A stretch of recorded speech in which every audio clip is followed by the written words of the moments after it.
In other news tonight, no criminal charges will be filed against 6 Spokane County Sheriff's deputies who shot and killed a despondent young veteran in the Spokane Valley Mall nearly 6 months ago. KXLY4's Jeff Humphrey joins us now live in the studio with why prosecutors say those deputies' use of force was justified. Jeff? Nadine, like a lot of our officer-involved shootings, this one was about someone who was so unhappy the way he had been treated that he decided that a volley of gunfire would be the best way to end his suffering.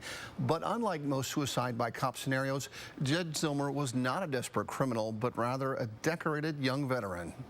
Jed Zillmer was a student at Spokane Falls Community College and ironically worked in an on-campus office that helped returning vets readjust to civilian life. He came and joined our team just because he learned fast and he got within the program. He knew a lot of the benefits that were available to other veterans and he wanted to just help share that. Unfortunately, the Army had denied Zillmer's $50,000 insurance claim for having part of his foot shot off in Afghanistan. He was suffering from PTSD, and one night in February, Zillmer's feelings of betrayal erupted on Interstate 90. And again, he is heavily armed. He's currently stating that he wants to be shot in the head. He'll shoot in the air until we shoot him.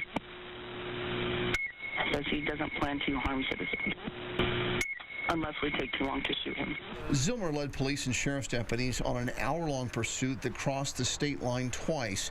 His conversations with dispatchers were designed to make officers gear up for a deadly force confrontation. Is he communicating with dispatch, or who's he communicating with? He's online with the city supervisor. He's adamant that he's going to follow through with his plan. Once stopped near the Spokane Valley Mall, Zillmer upped the stakes, emerging from his smoking Honda wearing a ballistic vest and a pistol in his hand. Indiana's got a gun. Tubby Sullivan in Indiana, he has a gun.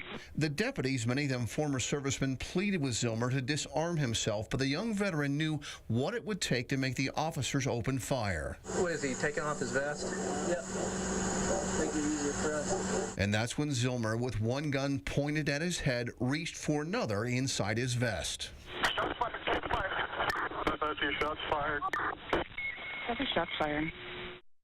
So prosecutors have concluded that based on Zillmer's actions, the threats he made to shoot civilians, and his proximity to nearby stores, the deputy's use of force in this case was justified. But the fact that no charges will be filed doesn't ease the pain of Zillmer's family or the officers involved. Reporting in Spokane, Jeff Humphrey, KXLY4.